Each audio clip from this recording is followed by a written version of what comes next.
Hello students, तो आज से हम लोग स्टार्ट कर रहे हैं अपना चैप्टर नंबर 23। चैप्टर नंबर 23 क्या है? चैप्टर नंबर 23 की अगर हम बात करें तो ये है आपका ऊष्मागतिकी का दूसरा नियम। इस चैप्टर का जो नाम है वो हमारा क्या है? ऊष्मागतिकी का दूसरा नियम। पहले तो आप लोग सभी लोग चैप्टर का नाम डाल लो, ऊष्मागतिकी का दूसरा नियम। मित्तल की बुक से ये नाम है, ठीक है। डिफरेंट बुकों में इसका डिफरेंट नेम है, तो आप लोग उससे परेशान ना हो, वो कोई प्रॉब्लम वाली बात नहीं है, ठीक है। तो हम स्टार्ट करते हैं चैप्टर को। सबसे पहले ये आपने देख लिया होगा, ठीक है। मैं इसको मिटा देता हूँ, चैप्टर का नाम सभी लोग डाल दीजिए, ठीक है। ऊष्मागतिकी का दूसरा नियम, इसमें हमें सबसे पहले जो पढ़ना है हम उसको लिए आगे बढ़ते हैं, ठीक है। चलिए, तो इसको हटाते हैं हम लोग, और सबसे पहला टॉपिक जो इस चैप्टर से हमारा रहेगा वो है ऊष्मा इंजन। क्या है पहला टॉपिक हमारा? इस चैप्टर से पहला टॉपिक जो हम ले रहे हैं आज, वो है ले रहे हैं हम लोग ऊष्मा इंजन। ओके, तो स्टार्ट करते हैं। हेडिंग डालते हैं ऊष्मा इंजन। ऊष्मा इंजन क्या है उसके बारे में हम लोग डिस्कस करेंगे आज, ठीक है। हेडिंग आप सभी लोग डाल दें, ऊष्मा इंजन। थोड़ा सा मैं अच्छे से इसको लिख देता हूँ, थोड़ा सा बेटर नहीं दिख रहा है, ठीक है। ऊष्मा इंजन, ठीक है। अब थोड़ा करेक्ट है। अब ऊष्मा इंजन क्या है? ऊष्मा इंजन की अगर बात करी जाए तो ऊष्मा इंजन पता क्या है? एक ऐसी युक्ति जो ऊष्मा को आवश्यक कार्य में बदलती है। किसमें बदलती है? आवश्यक कार्य में बदलती है। आवश्यक कार्य में बदलती है। किसे बदलती है बेटा? आवश्यक कार्य में बदलती है। ऊष्मा इंजन क्या है? ऊष्मा इंजन एक ऐसी युक्ति है जो ऊष्मा को आवश्यक कार्य में बदलती है। ये ऊष्मा को कार्य में बदल देती है, आवश्यक कार्य में बदल देती है, ठीक है। नेक्स्ट व्हाइट बोर्ड में लेता हूँ और इसमें हम थोड़ा सा डायग्राम की हेल्प से आपको समझाएंगे, ठीक है। सपोज, ठीक, ये देखिए डायग्राम की हेल्प से मैं थोड़ा सा आपको समझाने की कोशिश कर रहा हूँ, ठीक है। कंफ्यूज नहीं होइएगा, एक एक चीज़ को हम लोग एक्सप्लेन करेंगे। थोड़ा शेप्स मैं बना दूं, ठीक है, फिर हम लोग क्लियर समझते हैं। बहुत सिंपल है, कोई दिक्कत वाली बात आपको होगी नहीं, ठीक है।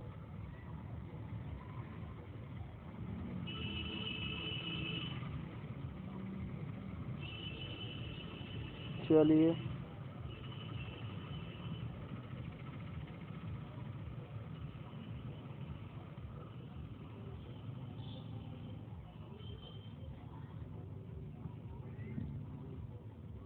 इसको जरा हटा दें हम। थोड़ा सा क्या है, ये इधर ऑड हो गया है, क्लियर बनाते हैं थोड़ा सा, ठीक है। 1 मिनट का टाइम नहीं, बस क्लियर एक बार डायग्राम थोड़ा सा सही सटीक बैठ जाए हमारा, फिर स्टार्ट करते हैं। कोई दिक्कत वाली बात नहीं है, चूँकि एरोस की हमें आवश्यकता थी, मैंने एरोस नहीं लिए थे, ठीक है। अब बस लगभग डायग्राम हमारा ऑलमोस्ट कंप्लीट है।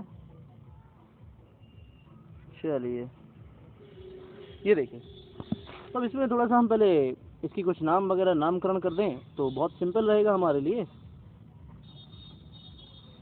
ठीक है। ये जो है, ये हमारा ऊष्मा कुंड। इसे क्या कहते हैं?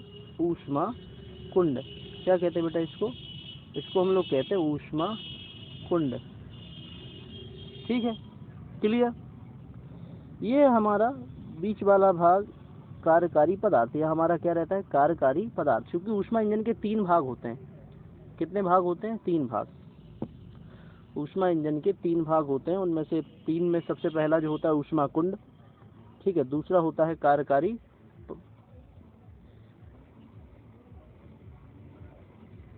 ठीक है, कार्यकारी पदार्थ। और तीसरा जो इम्पोर्टेंट पार्ट है वो होता है हमारा, सॉरी यहाँ मैंने थोड़ा सा गलत रॉन्ग बता दिया, ऊष्मा स्रोत है। ये क्या है अपना? ऊष्मा स्रोत, ओके। ये थोड़ा सा गड़बड़ कर दिया, तो ये ऊष्मा स्रोत है आपका। ये उच्च ताप की ऊष्मा यहाँ पर उपस्थित रहती है, यह ऊष्मा कुंड। ये क्या है आपका? ऊष्मा कुंड है बेटा, ओके, ठीक। अब यहाँ पे क्या होता है, T1 ताप जो उच्च ताप होता है, यहाँ पर उच्च ताप की ऊष्मा रहती है, उच्च ताप। ये T1 कौन सा ताप है, उच्च ताप। ओके, ये जो कार्यकारी पदार्थ है यहाँ से, चूंकि क्या है, इंजन जो होता है, इंजन आवश्यक ऊष्मा जो यहाँ से ऊष्मा प्राप्त होती है उसको Q1 ऊष्मा, उसको किसे बदल देता है, कार में बदल देता है, W, उसको यूजफुल कार में बदल देता है। कार्यकारी पदार्थ के तौर पर हम लोग क्या है कि इंजन डिपेंड करता है, इंजन कौन सा है, पेट्रोल इंजन है तो कार्यकारी पदार्थ हमारा क्या हो जाएगा, पेट्रोल। ठीक, डीजल इंजन है तो कार्यकारी पदार्थ क्या हो जाएगा, डीजल। भाप इंजन है तो कार्यकारी पदार्थ क्या हो जाएगा, भाप। ये डिपेंड करता है, ठीक है। और लास्ट में जो आपका ऊष्मा कुंड है, यहाँ पर जो बेस्ट ऊष्मा होती है उसको मुक्त कर दिया जाता है, ठीक है। तो ये आपकी ऊष्मा कुंड है, ये क्या है, यहाँ पर निम्न ताप की ऊष्मा रहती है। कैसी, निम्न ताप, क्योंकि यहाँ पे जो ताप होता है T2 वो कैसा होता है, निम्न ताप T2, ठीक है। तो ये थोड़ा सा वर्किंग है, सिंपल समझे, स्टार्टिंग से समझते हैं। ये आपका जो पॉइंट यहाँ दिख रहा है ऊष्मा स्रोत, ये ऊष्मा स्रोत, यहाँ उच्च ताप की ऊष्मा रहती है, और जो ऊष्मा स्रोत है इसकी धारिता क्या होती है, अनंत होती है। इसकी धारिता क्या होती है बेटा, अनंत। इससे कितनी भी ऊष्मा आप निकालो, इस ऊष्मा स्रोत से आप कितनी भी ऊष्मा निकालिए बेटा, इसके ताप में कोई परिवर्तन नहीं होता है, ठीक है। इतनी भयंकर इसके पास ऊष्मा होती है। कहने का सिंपल सा मतलब है कि इसकी ऊष्मा धारिता क्या है, अनंत है, ठीक। दूसरा पॉइंट है कार्यकारी पदार्थ। अब होता क्या है कि ऊष्मा स्रोत से इंजन क्या करता है, Q1 ऊष्मा लेता है। क्या लेता है, Q1 ऊष्मा। और ऊष्मा इंजन, उस ऊष्मा इंजन कार्यकारी पदार्थ की इस्तेमाल से, अगर पेट्रोल इंजन है तो पेट्रोल के इस्तेमाल करके, डीजल इंजन है तो डीजल का इस्तेमाल करके, भाप इंजन है तो भाप का इस्तेमाल करके उस ली गई ऊष्मा को किसे बदल देता है, कार में बदल देता है। अब जो ऊष्मा वेस्ट बचती है, जिसका कोई उपयोग सॉरी नहीं होता है, उसको हम लोग कहाँ छोड़ देते हैं, कुंड को दे देते हैं, जहाँ पर निम्न ताप की ऊष्मा होती है, जिसे हम क्या कहते हैं, Q2। तो यहाँ से क्या निकल के आ जाता है, यहाँ फाइनली हमारा निकल के आता है कि, ठीक है, तो W इक्वल टू क्या हो जाएगा, W equal to Q1 minus Q2, ऊर्जा संरक्षण से, क्योंकि Q1 ली गई ऊष्मा है और Q2 दी गई ऊष्मा। तो ये आपका क्या है, किया गया कार्य। ऊष्मा इंजन कितना कार्य करता है, W, Q1 minus Q2, clear. तो ये ऊष्मा इंजन यहाँ पर फिनिश। अब इसके थोड़े से हम क्या है, नेक्स्ट चीज को समझते हैं, डेरिवेशन टाइप की दक्षता निकालनी है कि भाई दक्षता कैसे ज्ञात करेंगे कि भाई इस ऊष्मा इंजन की दक्षता होगी कितनी, ठीक है। ऊष्मा इंजन की दक्षता, ऊष्मा इंजन की दक्षता, क्या, ऊष्मा इंजन की दक्षता की हम बात करेंगे। दक्षता हम कैसे निकालेंगे उस ऊष्मा इंजन की। तो दक्षता क्या होता है, दक्षता का सिंपल सा अर्थ होता है, दक्षता अगर हमें निकालनी तो इसको ईटा से व्यक्त करते हैं बेटा। दक्षता का मतलब होता है आउटपुट बटे इनपुट। आउटपुट हमको क्या मिल रहा है और इनपुट हम क्या दे रहे हैं। आउटपुट इंजन जब हम इस्तेमाल करते हैं तो इंजन में जो आउटपुट होता है वो हमारा क्या होता है, किया गया कार्य। भाई हम कार्य कितना कर रहे हैं वो हमारा क्या है, आउटपुट है, ठीक है। और इनपुट क्या है, दी गई ऊष्मा, तो किया गया कार्य W, दी गई ऊष्मा Q1, तो ईटा बराबर क्या हो जाता है बेटा, W अपॉन Q1। अब W हम देखेंगे, W हमारा क्या है, तो W भाई ऊर्जा संरक्षण अगर हम लगा दें तो हमने कितनी ऊष्मा दी इंजन को Q1। अब इस ऊष्मा का कुछ भाग किसमें बदल गया, किए गए कार्य में, और जो बेस्ट ऊष्मा बची वो हमने किसको दे दी बेटा, कुंड को। तो W प्लस Q2 ऊर्जा संरक्षण से। ऊर्जा संरक्षण से होता है कि भाई हमने कितनी ऊष्मा दी थी ऊष्मा इंजन को, Q1 ऊष्मा दी सर। स्रोत से इंजन ने कितनी ऊष्मा ली, Q1। अब उसका जो कुछ भाग है वो उसने किस में बदल दिया, किए गए कार्य में बदल दिया, आवश्यक कार्य में बदल दिया। अब जो ऊष्मा बच गई उसने किसको दे दी सर जी, कुंड को दे दी। तो यहाँ ऊर्जा संरक्षण जब लगाएंगे, यानी दी गई ऊष्मा बराबर ली गई ऊष्मा, यानी पहले कितनी ऊष्मा थी और बाद में कितनी बची, तो W बराबर यहाँ से फाइनली क्या आ जाएगा हमारा, W इक्वल टू आ जाएगा यहाँ से Q1 माइनस Q2, ठीक। इसको आगे ले जाते हैं, वैल्यू पुट करते हैं, तो ईटा इक्वल टू कितना आ गया, W की वैल्यू Q1 माइनस Q2 बटे कितना आएगा बेटा, Q1। इसको अरेंज करके लिखते हैं, Q1 upon Q1 minus Q2 बटे Q1। तो फॉर्मूला बन जाएगा ईटा बराबर 1 माइनस Q2 बटे Q1।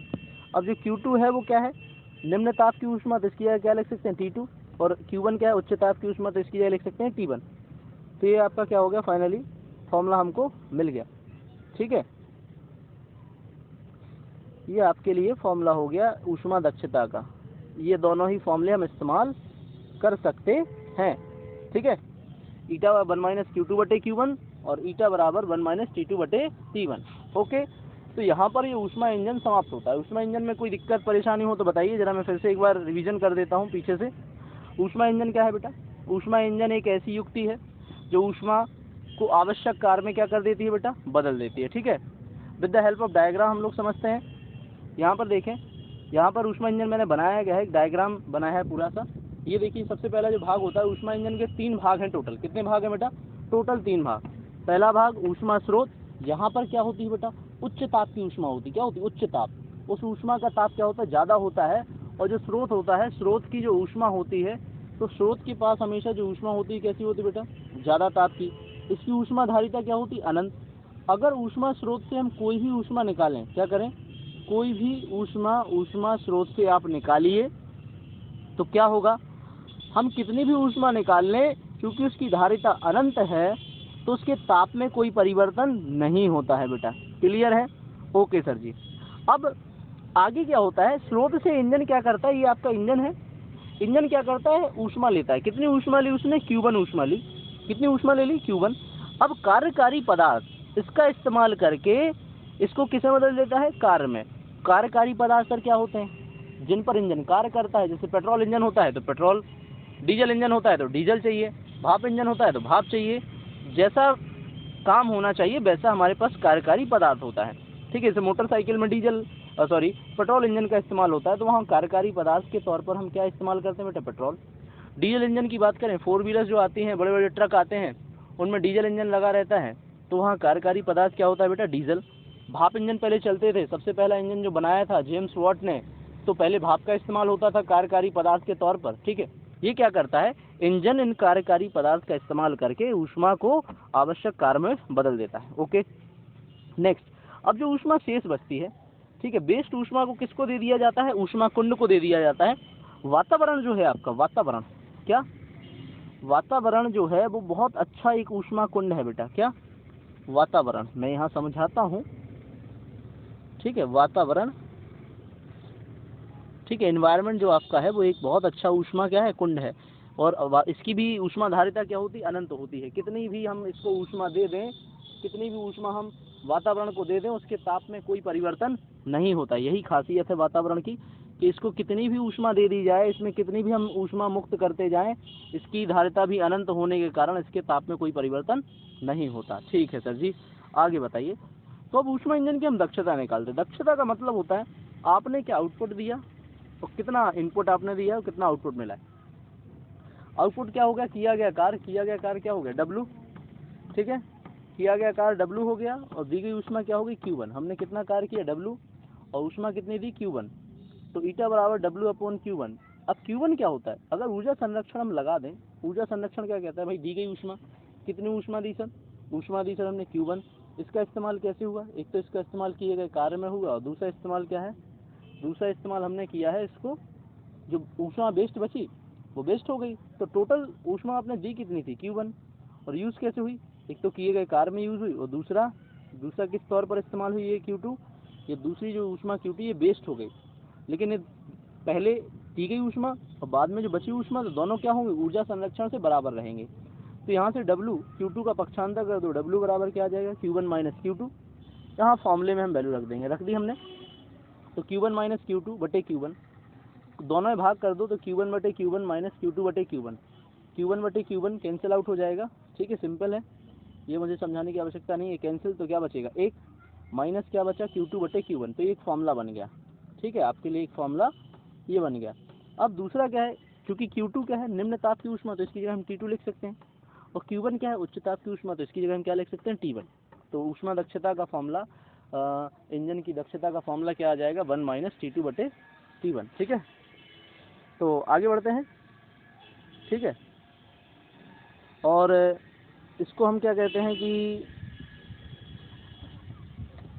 नेक्स्ट टॉपिक स्टार्ट करते हैं। नेक्स्ट टॉपिक है आपका, जैसे हमने ऊष्मा इंजन पढ़ा, वैसे ही ऊष्मा पंप, जिसे ऊष्मा प्रशीतक भी कहा जाता है, हम क्या पढ़ेंगे? ऊष्मा पंप। ठीक है, ऊष्मा पंप। इसे हम लोग क्या कहते हैं बेटा, इसको हम लोग प्रशीतक भी कहते हैं। क्या कहते हैं, प्रशीतक। ठीक है, रेफ्रिजरेटर जो वस्तु को ठंडा करता है, किसी वस्तु से ऊष्मा खींचता है, सिंपल परिभाषा है। देखिए परिभाषा क्या है, ऐसी युक्ति जो किसी वस्तु से ऊष्मा को अवशोषित करता है, ऊष्मा को अवशोषित करती है। ऐसी युक्ति जो किसी वस्तु से ऊष्मा को क्या करती है, अवशोषित करती है, उसे ऊष्मा पंप कहते हैं। क्या कहते हैं, उसे ऊष्मा पंप या ब्रैकेट में प्रशीतक कहते हैं। क्या कहते हैं बेटा, ऊष्मा पंप कहते हैं या प्रशीतक कहते हैं। क्लियर है? ओके, ये तो परिभाषा की बात हो गई। एक बार स्टार्टिंग से पढ़ लो। ऊष्मा पंप क्या है, ऊष्मा पंप का दूसरा नाम प्रशीतक भी है। इसे हम लोग व्यवहारिक भाषा में कहते हैं रेफ्रिजरेटर, फ्रिज। ठीक है, आप सभी जानते होंगे। अब है क्या, यह एक ऐसी मशीन है, यह एक ऐसी युक्ति है जो किसी वस्तु की ऊष्मा को, किसी वस्तु की, यहाँ की लिख लेना चाहिए, किसी वस्तु की ऊष्मा को अवशोषित करती है। जो किसी वस्तु की ऊष्मा को क्या करती है, अवशोषित करती है, उस युक्ति को हम उसे पंप प्रशीतक यानी ऊष्मा पंप या प्रशीतक कहते हैं। क्या कहते हैं, उसे ऊष्मा पंप या प्रशीतक कहते हैं। ये उसके नाम हैं। ठीक है, इसमें कोई कंफ्यूजन वाली बात नहीं है। ठीक है, ये प्रशीतक या ऊष्मा पंप हम उसे कहते हैं। ओके सर जी, थोड़ा डायग्राम की हेल्प से समझा दें। डायग्राम की हेल्प से समझे बेटा। देखो सिंपल है, जैसे उसको समझा था ऐसे इसको भी समझ लें, कोई दिक्कत वाली बात हमको नहीं है। ठीक, ये देखिए,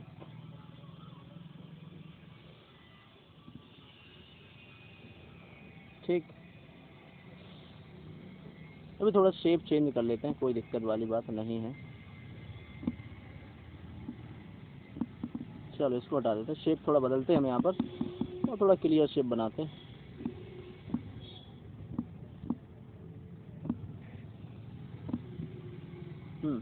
देखो चलिए दूसरा,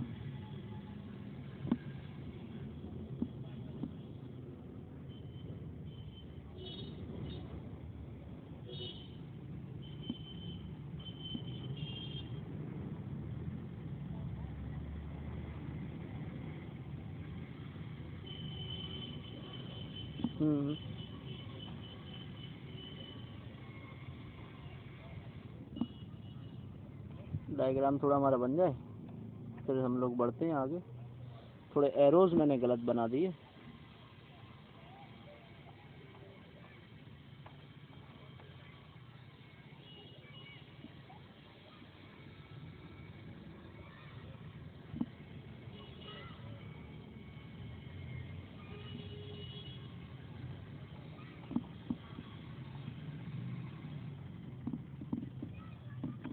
इसको सही करते हैं थोड़ा शेप को।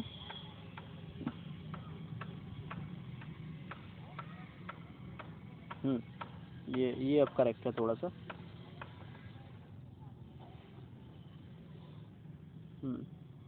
ठीक है, थोड़ा सा एरो उल्टा लग गया था इसीलिए थोड़ा सा शेप को मैंने चेंज किया। इसको करेक्ट कर लेते हैं। ठीक है, थोड़ा डायग्राम क्या है थोड़ा अच्छा दिखे इसलिए थोड़ा सा टाइम लग रहा है, बाकी कोई दिक्कत नहीं है। ठीक है, तो चूंकि अच्छा जब डायग्राम बनता है तो जल्दी से समझ में आ जाता है। ये अपनी डायग्राम की एक खासियत होती है, ये एक कला है कि अगर अच्छा डायग्राम बनाऊँ तो हमको जल्दी समझ में आता है। ठीक है,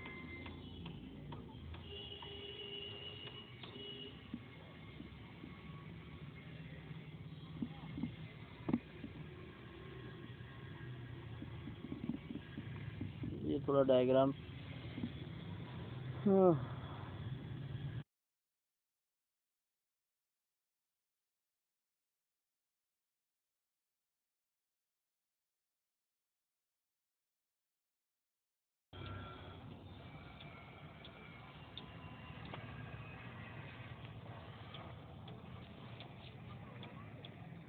चलिए शेप पर आ जाते हैं। थोड़ा सा एक कॉल आ गया था बीच में, थोड़ा डिस्टर्बेंस क्रिएट हुआ। ठीक है, चलिए ये आपका एक और शेप रह गया है। चलिए हो ही गया लगभग, और एक और हम जोड़ दें बॉक्स, और लगभग ये कंप्लीट। चलिए ठीक है, ठीक है। चलिए ये आपका प्रशीतक हो गया। Okay, diagram almost complete. ठीक, ये उच्च ताप, यहाँ पर क्या रहता है, उच्च ताप, उच्च ताप। ठीक, अंदर लिख देते हैं।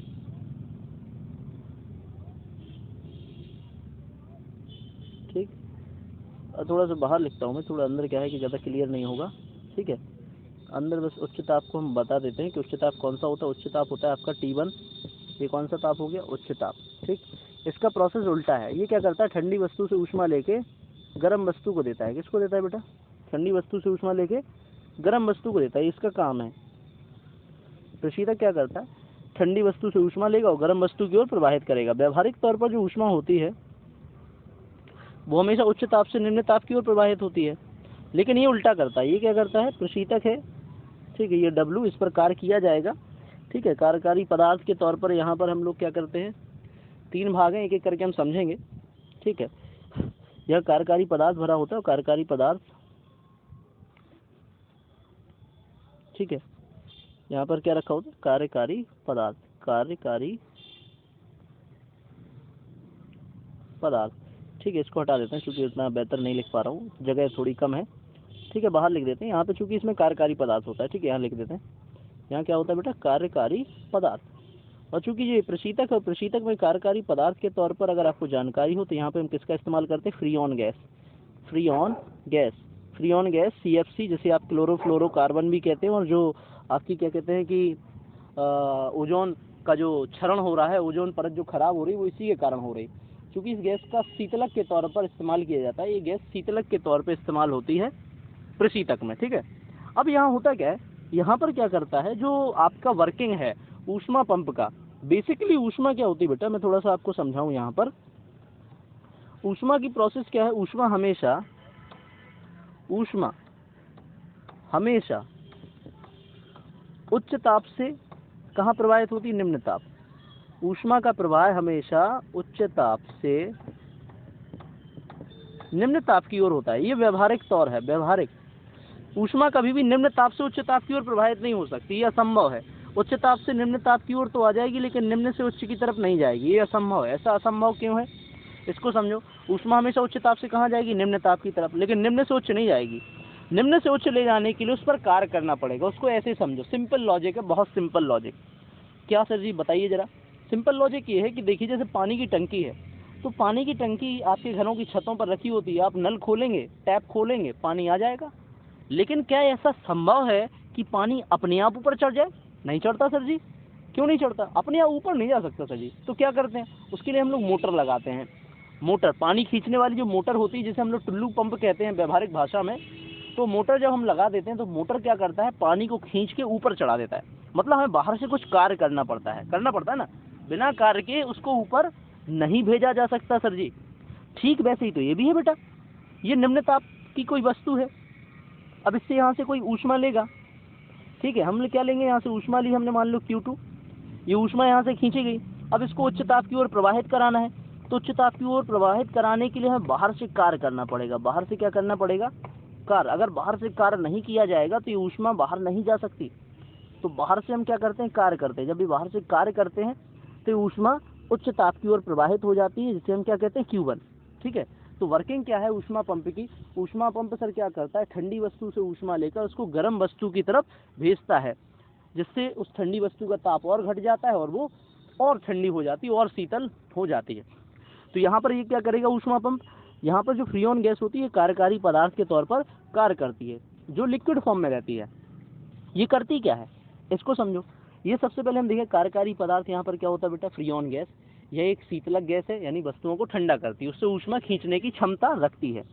रासायनिक फॉर्मूला होता है क्लोरोफ्लोरोकार्बन CFC, और ये ओजोन के क्षरण में भी क्या है, बहुत, यानी ओजोन परत के लिए हानिकारक है। ठीक, अब इसका काम क्या है, लिक्विड के फॉर्म में क्या रहती है, प्रशीतक में भरी रहती है, और क्या करेगी, जो वस्तु जिसको ठंडा करना है और ठंडा करना है तो फ्रीऑन गैस लिक्विड फॉर्म में होती है, उस वस्तु के जैसे ही संपर्क में आती है यहाँ से निम्न ताप की वस्तु से ऊष्मा को खींचती है। मान लो उसने यहाँ से कितनी ऊष्मा खींची, Q2, उस ऊष्मा को खींच के बाहर से जो कंप्रेसर लगा होता है ना, प्रशीतक में क्या लगा होता है, कंप्रेसर। कंप्रेसर क्या करता है, कंप्रेसर की सहायता से इस पर कार्य किया जाता है और इसको क्या करते हैं हम लोग ऊपर की ओर भेज देते हैं। यहाँ कंप्रेसर इस कार्यकारी पदार्थ को कहा करता है ऊपर भेज देता है, ठीक है। ऊपर कहाँ भेजते हैं, उच्च ताप की ओर, ठीक है। तो पंप क्या करता है, निम्न ताप की ऊष्मा को उच्च ताप की ओर प्रवाहित करा देता है, ठीक है। ये वर्किंग है आपके ऊष्मा पंप का। इसका थोड़ा अब हम मैथमेटिकल पोर्शन समझते हैं। इसमें भी वही 3 चीज़ें होती हैं। पहला, ऊष्मा कुंड, यहाँ से यानी ठंडी वस्तु, यहाँ से ऊष्मा ली जाती है, इसकी धारिता क्या होती है, अनंत होती है। यहाँ ऊष्मा खींच के, दूसरा पॉइंट होता है कार्यकारी पदार्थ, यहाँ कार्यकारी पदार्थ के तौर पर फ्रीऑन गैस का काम किया जाता है। जो आपके फूड स्टोरेज होते हैं ना, कोल्ड स्टोरेज जैसे आप कहते हैं, प्रशीतक गृह, वहाँ पे 2 अन्य गैसों का और इस्तेमाल होता है, अमोनिया और कार्बन डाइऑक्साइड। उन गैसों का भी हम क्या करते हैं, इस्तेमाल करते हैं, ठीक है। इसके बाद ये ऊष्मा ऊपर उच्च ताप की वस्तु को दे जाती है, ठीक। उच्च ताप की वस्तु जहाँ ऊष्मीय स्रोत है वहाँ पर उच्च ताप की ऊष्मा रहती है, ठीक है। इसमें भी 3 भाग होते हैं, निम्न ताप की वस्तु, कार्यकारी पदार्थ और उच्च ताप की वस्तु, ठीक है। अब थोड़ा मैथमेटिकल पोर्शन, इसमें दक्षता नहीं निकलती, इसमें कोई दक्षता नहीं निकलती। ऊष्मा पंप का होता है निष्पादन गुणांक। क्या होता है, निष्पादन गुणांक। अब सही, निष्पादन गुणांक क्या होता है, इंग्लिश में कहते हैं coefficient of performance. Coefficient of performance, COP, represented by K। किताबों में है, कई किताबों में इसको ऐसे रिप्रेजेंट किया गया है। तो इसमें सेम ही है, आउटपुट कहने का तरीका अलग है, बस यहाँ पे वही कॉन्सेप्ट, आउटपुट बटे इनपुट। आउटपुट क्या है भाई, आपका कौन सा फ्रिज ज़्यादा अच्छा होगा, जो वस्तुओं को ज़्यादा ठंडा करे। अब वस्तु ज़्यादा ठंडी होगी कैसे सर जी, जब उससे ज़्यादा ऊष्मा निकालेंगे तो ज़्यादा ठंडी होगी। भाई जैसे आप चाय रखो एक कप में, थोड़ी देर के लिए रख दो तो उससे कम ऊष्मा निकलेगी, जब ज़्यादा देर के लिए रख दोगे तो ज़्यादा से ज़्यादा ऊष्मा निकल जाएगी, तो उसका ताप घट जाएगा। हाँ सर, सिंपल है। तो जब जिस वस्तु से ज़्यादा ऊष्मा निकाली जाएगी वस्तु उतनी ठंडी होगी। तो कहने का मतलब वो फ्रिज ज़्यादा अच्छा होगा सर जी, जो ज़्यादा ऊष्मा जिससे बाहर निकल आए, ठीक है, जो ज़्यादा ऊष्मा को बाहर निकाले। तो आउटपुट यहाँ पे क्या है, अधिक से अधिक ऊष्मा को निकालना, और अधिक से अधिक जो ऊष्मा निकाली जाती है उसे क्या कहते हैं, Q2। अब हमें कार्य करना पड़ता है सर बाहर से, उसे क्या कहते हैं, W। अब ये W कैसे निकलेगा, तो ये भी जो ऊष्मा पंप है ये भी ऊर्जा संरक्षण पर आधारित है। कैसे, हमने ऊष्मा कितनी निकाली, Q2 निकाली। कितनी निकाली बेटा, Q2। कार्य कितना किया, W। अब ये दोनों मिला के जो टोटल ऊष्मा है वो किसको भेज दी जाती है, वो उच्च ताप को भेज दी जाती है, यानी Q1 ऊष्मा के तौर पे भेज दी जाती है। तो यहाँ पर भी अगर हम देखें तो W इक्वल टू क्या आ जाएगा, Q1 माइनस Q2 आ गया, Q1 माइनस Q2। तो फॉर्मूला रख दो, K इक्वल टू Q2 बटे W की वैल्यू Q1 माइनस Q2। सो COP का एक फॉर्मूला बन गया, कोफिशिएंट ऑफ परफॉर्मेंस या निष्पादन गुणांक। K बराबर कितना आ गया बेटा, Q2 बटे Q1 माइनस Q2। एक स्टार्टिंग से देख लो, यहाँ पर क्या होता है, कोई देखो दक्षता नहीं निकाली जाती है। जो आपके पंप होते हैं, प्रशीतक होते हैं, इनमें निष्पादन गुणांक निकाला जाता है। निष्पादन का मतलब होता है वो कितनी ऊष्मा को निष्पादित करता है। जितनी ज़्यादा ऊष्मा को बाहर निकालेगा कोई वस्तु, कोई भी प्रशीतक जितनी ज़्यादा ऊष्मा को खींचेगा वो वस्तु उतनी ठंडी हो जाएगी, यानी वो फ्रिज उतना अच्छा माना जाएगा, ठीक है। तो यहाँ पर निष्पादन गुणांक निकाला जाता है, जिसे कहते हैं कोफिशिएंट ऑफ परफॉर्मेंस इंग्लिश में, जिसे रिप्रेजेंट कैसे करते हैं बेटा, K से। तो हमारा मेन टास्क क्या है, हमारा जो आउटपुट है, हमारा जो काम है पंप का, ज़्यादा से ज़्यादा ऊष्मा निकालना, और निकाली गई ऊष्मा को बेटा क्या कहते हैं, Q2 कहते हैं। किया गया कार्य क्या है बेटा, W है, ठीक है। अब हमको W का मान चाहिए, तो आपने कितनी ऊष्मा निकाली, Q2, और इस पर कार्य कितना किया पंप प्रेशर के द्वारा, कंप्रेसर के द्वारा, W। तो टोटल क्या हो गई, Q1। Q2 प्लस W बराबर Q1। यहाँ से W का वैल्यू Q1 माइनस Q2। तो K बराबर क्या आ जाएगा, K बराबर Q2 और W की value Q1 minus Q2, Q2 बटे Q1 माइनस Q2। क्लियर। अब हमें पता है Q1 क्या है, निम्न ताप की ऊष्मा, और Q1 उच्च ताप की ऊष्मा और Q2 निम्न ताप की ऊष्मा। तो क्या लिख सकते हैं इसको इसको हम लिख सकते हैं K, या शॉर्ट में COP इंग्लिश में कहते हैं, Q2 यानी T2, क्योंकि ये निम्न ताप की ऊष्मा है, Q1 उच्च ताप की ऊष्मा और T2। तो ये आपका फॉर्मूला आ गया निष्पादन गुणांक के लिए, ठीक है। तो ये ऊष्मा पंप और ऊष्मा इंजन दोनों मैंने आपको समझा दिए। अगली क्लास में मैं आपको कार्बो इंजन समझाऊंगा। ठीक है, थोड़ा सा क्या है खांसी आ रहा है तो आज मैं क्लास को यहीं पर ऑफ कर रहा हूँ। तो बहुत बढ़िया, आप लोगों ने अगर ध्यानपूर्वक क्लास ली तो बढ़िया अच्छे से आपने समझा होगा आई होप, और इस वीडियो को आप देख के दोबारा भी समझ सकते हैं। ओके, तो मैं इस क्लास को स्टॉप कर रहा हूँ। ओके।